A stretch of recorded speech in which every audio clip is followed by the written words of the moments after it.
Friends, आज मैं आप लोगों को वन पेपर के लिए कंटेंट्स दूंगा। ये डाटा मैंने PPSC, FPSC, ministry of defence और एनटीएस वगैरह के पेपरों से निकाले हैं।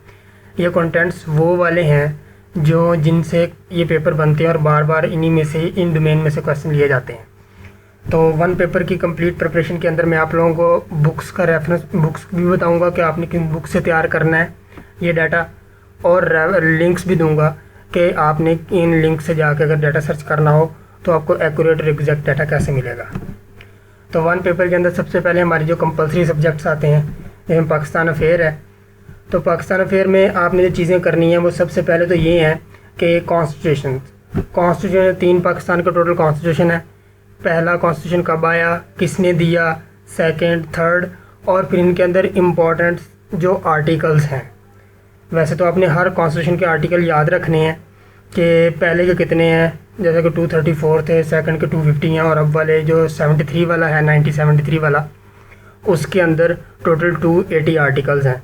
तो आप लोगों ने कॉन्स्टिट्यूशन के बारे में जो ये इन्फॉर्मेशन है ये मोस्टली पेपर्स में आती है, और जो 1973 वाले कॉन्स्टिट्यूशन है उसके फंडामेंटल आर्टिकल जो हैं पहले 25 तक, उनके बारे में पूछा जाता है कि ये स्लेवरी के बारे में किस आर्टिकल के बारे में बताया गया है, इक्वेलिटी के बारे में कहाँ पे किस आर्टिकल में बताया गया है।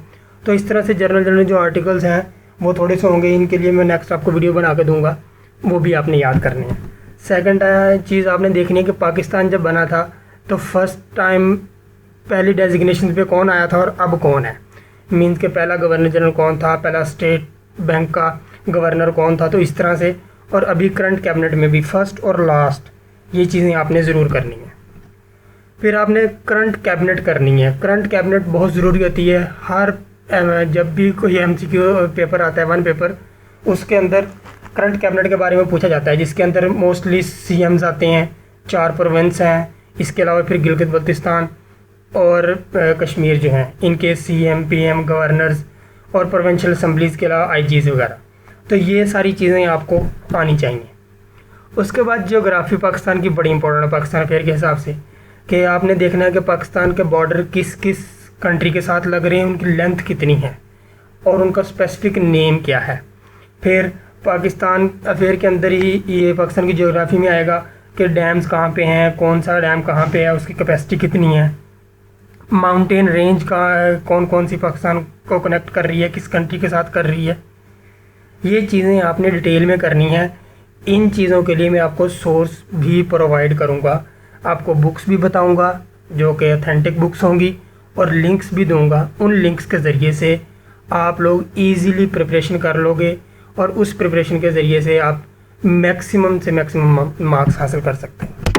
नेक्स्ट टॉपिक जो है वो स्टैटिस्टिक्स पाकिस्तान अफेयर के, पाकिस्तान के हिसाब से, कि पाकिस्तान की इकॉनमी क्या है। इकॉनमी के हिसाब से आपको 3 फिगर याद होने चाहिए। लास्ट ईयर इकॉनमी क्या थी, करंट जो ईयर चल रहा है इसमें इकॉनमी क्या है, और एक्सपेक्टेड नेक्स्ट ईयर के लिए क्या है। इसके लिए रेफरेंस वर्ल्ड बैंक, आईएमएफ, इन दो के रेफरेंस मोस्टली यूज़ होते हैं। ये बैंक जो, ये जो 2 इंस्टीट्यूशन हैं वर्ल्ड के अंदर, ये बता देते हैं कि किस कंट्री की इकॉनमी कितनी इस साल होगी और कमिंग ईयर में कितनी होगी। तो ये आपने 3 फिगर याद कर लेने हैं, प्रीवियस, प्रेजेंट और अपकमिंग। और फिर उसके अलावा बजट, पॉपुलेशन, ये स्टैटिस्टिक्स के अंदर इंपॉर्टेंट है। लास्ट थिंग जो आपने करना है वो पाकिस्तान की फ़र्स्ट कैबिनेट बहुत इंपॉर्टेंट है। फर्स्ट कैबिनेट के अंदर कितने मेंबर थे, कौन प्रेसिडेंट था, और किस मेंबर की डेजिग्नेशन कौन सी थी, वो किस ओहदे पे फाइज था। तो ये सारी चीज़ें भी आपने पाकिस्तान अफेयर में करनी है। ये चीज़ें करने के अलावा फिर आपके पास पाकिस्तान अफेयर में वो हिस्ट्री आ जाएगी, जर्नल थोड़ी सी, कि 1947 से लेके करंट में क्या हुआ है, रिजीम्स। तो ये जर्नल चीज़ें हैं, ये आपने पाकिस्तान अफेयर में सारी करनी वन पेपर के लिए। नेक्स्ट कंप्यूटर आ जाता है। कंप्यूटर में 3 में बेसिक डोमेन्स होती हैं। सबसे पहले ये है कि आपने कंप्यूटर के बारे में देखना है कि वो कौन सी वेबसाइट्स हैं, सर्च इंजन कौन से हैं कंप्यूटर के, स्टार्ट कब हुआ था, पहला सर्च इंजन कौन सा है, गूगल किसने बनाया है। ये आपको सोशल वेबसाइट सब का पता आना चाहिए कि यूट्यूब हो गया, आजकल जूम बहुत ज़्यादा इस्तेमाल हो रही है, जूम किसने बनाई है, कब बनी है। तो इन सारी चीज़ों के बारे में पता होना चाहिए, उनके हेडक्वार्टर्स भी। सेकंड, आपको पता होना चाहिए कि माइक्रोसॉफ्ट ऑफिस के अंदर वर्ड, एक्सेल, पावर पॉइंट, इनके बारे में जनरल इन्फॉर्मेशन आपको होनी चाहिए कि इनके टाइटल बार के अंदर कौन कौन सी चीज़ें गिवन है। एक्सेल शीट की बेसिकली क्या होती है, वो कॉलम्स और रोज़ का एक स्प्रेड शीट होती है, उसका जर्नल नेम क्या है, इनकी जूम कैपेसिटी कहाँ से कहाँ तक होती है। जैसे वर्ड और एक्सेल, जो वर्ड की जो होती है वो मिनिमम जूम की पावर 10 होती है और मैक्सिमम 500 तक होती है। एक्सेल की और पावर पॉइंट की 10 से लेके 400 तक होती है। तो इस तरह से आपको इन चीज़ों के बारे में भी इंफॉर्मेशन होनी चाहिए। और थर्ड पे आपको जनरल बेसिक फंडामेंटल कंप्यूटर के बारे में पता होना चाहिए कि कंप्यूटर फर्स्ट टाइम किसने इन्वेंट किया था, उसके बाद इसकी कितनी जनरेशन चल रही हैं, किस जनरेशन के अंदर कौन सा स्पेसिफिक एलिमेंट यूज़ किया गया है। ये चीज़ें जो हैं ये आपको पता होनी चाहिए। और जब आप ये माइक्रोसॉफ्ट ऑफिस करेंगे तो इसके अंदर कीज़ होती हैं उनकी, वो भी अक्सर पूछ ली जाती हैं। आप लोगों को कीज़ के बारे में भी पता होना चाहिए। तो स्टूडेंट, नेक्स्ट हमारे पास इस्लामिक स्टडीज़ आ जाती है। इस्लामिक स्टडीज़ की डोमेन जो है वो थोड़ी सी हैं। सबसे पहले इसमें आपने देखना है कि जो हॉली प्रॉफिट पीस बी अपॉन है, इनकी हिस्ट्री, कब पैदा हुए, लाइफ के मेजर इवेंट्स कौन से थे, और इनके जो करीबी तरीन साथी थे, रिश्तेदार, वो कौन से इम्पोर्टेंट हैं और कौन किस वक्त ईमान लेके आया। इनके आप सल्लल्लाहु अलैहि वसल्लम की हिस्ट्री जो है वो आपको अच्छे से पता होनी चाहिए। फिर जितनी भी जंगें हुई हैं इस्लाम के अंदर, गज़वात हुई हैं, उनकी टोटल कितनी तादाद है, कुरान पाक में कितनी का जिक्र आया है, ये इम्पॉर्टेंट है। इनके बारे में आपको बताना चाहिए। माइग्रेशंस हुई, कितनी माइग्रेशन हुई थी, और हर माइग्रेशन के अंदर कितने कितने लोग थे, और माइग्रेशन के अंदर कौन लीड कर रहा था। फिर होली बुक्स जो हैं, वो जो 4 बुक्स हैं होली, वो किस नबी पे नाजिल हुई हैं, इनका बस आपको पता होना चाहिए। इस्लाम के बेसिक पिलर्स का पता होना चाहिए। और कुरान पाक के बारे में फैक्ट्स जो हैं वो आपको अच्छे से आने चाहिए कि कुरान पाक के कुल कितने सिपारे हैं, सूरतें कितनी हैं, उसमें रुकू कितने आते हैं, सजदे कितने हैं, किस कुरान सूरत के अंदर हज़रत खिज़र का ज़िक्र हुआ है, और कितने जो सूरतें हैं वो नबियों के नाम पर हैं, कितनी सूरतें कीड़े मकोड़ों या जानवरों के नाम पे हैं। तो इस तरह से कुरान के बारे में जितने भी फैक्ट्स हैं वो आप लोगों को बताने चाहिए। फिर इस्लाम के अंदर जो खलीफा आए हैं वो खलीफाओं के बारे में पता होना चाहिए कि किस खलीफा का टेन्योर कितना रहा है, कितने अरसे के लिए था, उस दौरान कौन सी कोई इम्पोर्टेंट जंग हुई है, और उन्होंने अचीव क्या क्या किया है। ये इन चीज़ों के बारे में भी आपको पता होना चाहिए। लास्ट पे इमाम बहुत इम्पोर्टेंट है कि इमाम कौन सा इमाम कब पैदा हुआ है, उसकी वफ़ात कहाँ पे हुई है, वो किस शहर में पैदा हुआ है और किस शहर में उनको दफन किया गया है। फिर उन इमाम की बुक्स जो हैं मेजर वाली वो याद करनी है, और इस्लाम के अंदर जितनी ट्रीटीज़ हुई हैं, सुलह हुदैबिया हुआ है, इस तरह से ये भी आपको पता होने चाहिए। स्टूडेंट, इसके बाद इंग्लिश आ जाती है। इंग्लिश का जो नॉर्मली चीज़ें आती हैं वो तो बहुत सारी हैं, मगर कुछ चीज़ें ऐसी हैं जो आपको पता होनी चाहिए। इनकी प्रैक्टिस आपको बहुत ज़रूरी है। इनके ज़रिए से आप मैक्सिमम मार्क्स हासिल कर सकते हैं कि एक्टिव और passive. Active voice passive wise mostly paper के अंदर 3, 4, 5, 2 क्वेश्चन आ जाते हैं क्या इजीली। तो आपको एक्टिव पैसिव आने चाहिए, फिर डायरेक्ट इनडायरेक्ट आने चाहिए। इसके अलावा प्रोपोजिशन के बारे में पता होना चाहिए, और बेसिक जो फंडामेंटल्स आ जाते हैं कि एरर्स कहाँ कहाँ पे हैं, वो एरर्स के बारे में आपको इन्फॉर्मेशन थोड़ी होनी चाहिए। उसके बारे में आपको बुक्स बताऊंगा, तो वो अब उस बुक से कंसर्न कर लीजिएगा, आपके ये सारे प्रॉब्लम इजीली ख़त्म हो जाएंगे। स्टूडेंट्स, इसमें ना सिनोनिम और एंटोनिम आ जाते हैं। सिनोनिम एंटोनिम वोकैब तो बहुत ज़्यादा वास्ट होती है, बंदा किस तरह से हर चीज़ याद रख सकता है। तो इसके लिए मोस्टली देखा गया है, जो मैंने एनालिसिस किया पेपर्स का, तो बहुत ज़्यादा क्वेश्चन सिनोनिम एंटोनिम रिपीटेड आ रहे हैं। तो अगर आप पास्ट पेपर्स की बुक से इनको याद कर लें, देख लें, उनके मीनिंग समझ लें, तो आप काफ़ी सारे सिनोनिम एंटोनिम को ईज़िली सॉल्व कर सकते हैं। और वैसे भी एक्सेप्शनल होते हैं, बहुत सारे पेपरों में नहीं भी आते, मगर फिर भी इंग्लिश 1 पेपर का हिस्सा है। तो पास्ट पेपर से अगर ये आप कर लें तो आपको काफ़ी सारे अच्छे स्कोर कर सकते हैं। और बाकी चीज़ें जो हैं वो तो जनरल ग्रामर की हैं, वो आपको करनी पड़ेंगी। नेक्स्ट स्टूडेंट्स, एवरीडे साइंसेस के बारे में। एवरीडे साइंसेस सब्जेक्ट है, ये बहुत वास्ट सब्जेक्ट है। इसमें हमारी जर्नल फिज़िक्स के बारे में आ जाता है कि फ़िज़िक्स के लॉज कौन से हैं, यूनिट्स कौन से हैं, मेजरमेंट इंस्ट्रूमेंट्स कौन कौन से हैं। फिर इस तरह केमिस्ट्री है, पीरियोडिक टेबल के अंदर एलिमेंट्स आ जाते हैं, किसने बनाया था, कौन सा एलिमेंट का एटॉमिक नंबर कौन सा है, कौन सा एलिमेंट अर्थ पे सबसे ज़्यादा पाया जाता है, कौन सा एलिमेंट यूनिवर्स में सबसे ज़्यादा पाया जाता है। तो ये चीज़ें जो हैं बेसिक सी, ये भी आपको पता होनी चाहिए। इस तरह फिर बायो का विटामिन्स के बारे में, विटामिन्स कितने किस्म के होते हैं, फैट सॉल्युबल कौन से होते हैं, वाटर सॉल्युबल कौन से होते हैं, डिजीज़ आ जाती हैं, डिजीज़ के बारे में आपको पता होना चाहिए, डिस्कवरीज़ किसने कौन सी की हैं, इन्वेंशन कौन सी हुई हैं। ये एवरीडे साइंसेस के लिए ये पूरा आपको डाटा मैं प्रोवाइड करूँ, रेफरेंस दूंगा। अभी जस्ट आप लोगों को ये बता रहा हूँ कि ये चीज़ें आपको पता होनी चाहिए। इन टॉपिक्स में से क्वेश्चन आते हैं जो वन पेपर के अंदर बनाए जाते हैं। फिर साइंटिफिक इंस्ट्रूमेंट्स कौन कौन से हैं, ब्लड प्रेशर मेजर करने के लिए, अर्थ क्विक मेजर करने के लिए। तो ये इस तरह से जो साइंटिफिक इंस्ट्रूमेंट है इनके बारे में आपको पता होना चाहिए। और वेट्स और मेजरमेंट्स के लिए इंस्ट्रूमेंट्स जो यूज़ होते हैं, उनके यूनिट्स कौन से होते हैं, ये सारी चीज़ें भी एवरीडे साइंसेस का हिस्सा है। सो नेक्स्ट मैथ, बेसिक चीज़ है, मैथ के बगैर कोई भी पेपर पूरा नहीं होता। तो मैथ के काफ़ी सारे पोर्शन हैं, अगर आप इनमें से ये जो मैंने आपको बताए हैं इनकी प्रैक्टिस अच्छे से कर लें तो बहुत ज़्यादा क्वेश्चन इन्हीं पोर्शन में से आते हैं। जैसे रेशियो प्रपोर्शन के क्वेश्चन हो गए, परसेंटेज के हो गए, एज प्रॉब्लम हो गई, सीक्वेंस और सीरीज़ के आ जाते हैं, प्रॉफिट लॉस, एवरेज के क्वेश्चन हो गए, बेसिक अलजेब्रा आ जाता है कि इक्वेशन सॉल्व करनी होती हैं, वो मोस्टली लीनियर इक्वेशंस होती हैं। रन कभी कभार वो जो क्वाड्रेटिक इक्वेशन है वो भी दे देता है। तो ये मैथ का अगर आप ये वाली सारी चीज़ें कर लें, इनमें एलसीएम एचसीएफ वगैरह वो रेयर पूछ लेता है, कभी नहीं आता। ये जो मैंने आपको टॉपिक्स बताए हैं, इन टॉपिक्स के अंदर से मोस्टली क्वेश्चन आते हैं। आप लोगों को ये टॉपिक्स बड़े अच्छे से आने चाहिए। इसके अलावा वन पेपर के लिए वर्ल्ड जियोग्राफी बहुत ज़्यादा मैटर करती है। वर्ल्ड जियोग्राफी में हमारे पास दो चीज़ें आती हैं। सबसे पहले तो लैंड मैसेज होते हैं कि ज़मीनी ख़िते आपको पता होने चाहिए कि ज़मीन जो मैस है वो कहाँ कहाँ पे है, कि कॉन्टिनेंट्स के 7 कॉन्टिनेंट्स हैं, उनकी जियोग्राफी पता होनी चाहिए कि सबसे बड़ा कॉन्टिनेंट कौन सा है, सबसे छोटा कॉन्टिनेंट कौन सा है, उस कॉन्टिनेंट के अंदर कंट्रीज़ कितने हैं। तो ये अब कॉन्टिनेंट्स के बारे में पता होना चाहिए। इसके अलावा आइलैंड्स कितने हैं, आइलैंड्स किस किस कंट्री के साथ लगते हैं। तो आइलैंड्स, इंपॉर्टेंट आइलैंड्स और स्पेशली पाकिस्तान के आइलैंड्स का भी पता होना चाहिए कितने आए थे पाकिस्तान में।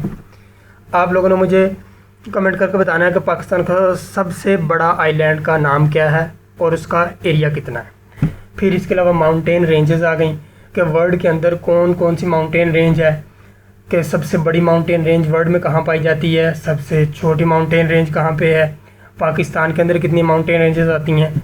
ये मैंने पाकिस्तान फेयर के अंदर भी ये चीज़ लिखी, पाकिस्तान की ज्योग्राफी में भी। और वर्ल्ड की जब आपने ज्योग्राफी करनी है तो उसके अंदर भी आपने ये चीज़ याद रखनी है कि लैंड मैसेज में आपने ये सारी चीज़ें देखनी है।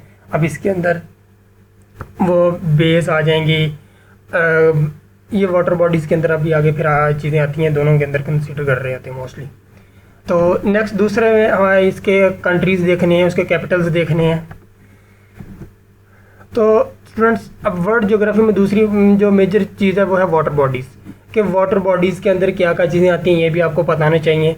वो ये बहुत सारे एमसीक्यूज़ जो होते हैं वो अक्सर इनसे वाटर बॉडी से पूछे जाते हैं कि कितने ओशंस पाए जाते हैं कंट्री के इस दुनिया के अंदर, फिर सी कितने, समंदर कितने हैं, रिवर्स कितने हैं, स्ट्रेट्स कहाँ कहाँ पे हैं, मेजर स्ट्रेट्स कहाँ पे हैं, सबसे बड़ी स्ट्रेट कहाँ पाई जाती है, तो कैनाल्स कहाँ पे हैं, चैनल्स कौन कौन से इंपॉर्टेंट हैं, बेस और पेनिनसुला ये कहाँ पे पाए जाते हैं। तो स्टूडेंट्स ये टॉपिक्स हैं, ये जो आपको वाटर बॉडीज़ ये सारी की सारी वर्ल्ड जियोग्राफी के अंदर बहुत इंपॉर्टेंट है, इनसे क्वेश्चंस पूछे जाते हैं, ये आप लोगों को पता होने चाहिए। Next international organisation. International organisation जो हैं ये बहुत इंपॉर्टेंट है, इनमें से हमेशा क्वेश्चंस आते हैं, हर पेपर में आते हैं। वो डिफरेंट फॉर्म में क्वेश्चन पूछ लेता है मगर इंटरनेशनल ऑर्गेनाइजेशन से क्वेश्चन ज़रूर आता है। लेट्स के अब वो फाउंडेशन डेट्स पूछ लेता है कि OIC कब बनी थी, सार्क कब बनी थी, ये सारी की सारी इंटरनेशनल ऑर्गेनाइजेशन हैं, तो इनकी आपको फाउंडेशन डेट्स का पता होना चाहिए। इसके बाद इनके हेडक्वार्टर्स का भी आपको पता होना चाहिए कि किस ऑर्गेनाइजेशन का हेडक्वार्टर किस जगह पे है। फिर उसकी फर्स्ट समिट उस ऑर्गेनाइजेशन की कब हुई थी, किस जगह पे हुई थी, और लास्ट समिट कब हुई है, किस कंट्री में हुई है। और मोस्टली क्वेश्चंस के अंदर ये भी पूछा जाता है कि कमिंग एक्सपेक्टेड समिट इस ऑर्गेनाइजेशन की किस कंट्री में होगी, तो इसके बारे में भी आप लोगों को पता होना चाहिए। फिर आपने कंट्री जो भी ऑर्गेनाइजेशन होगी उसका जो करंट हेड होगा वो किसी ऑर्गेनाइजेशन में जनरल सेक्रेटरी होता है और किसी ऑर्गेनाइजेशन में वो प्रेसिडेंट के नाम से होता है।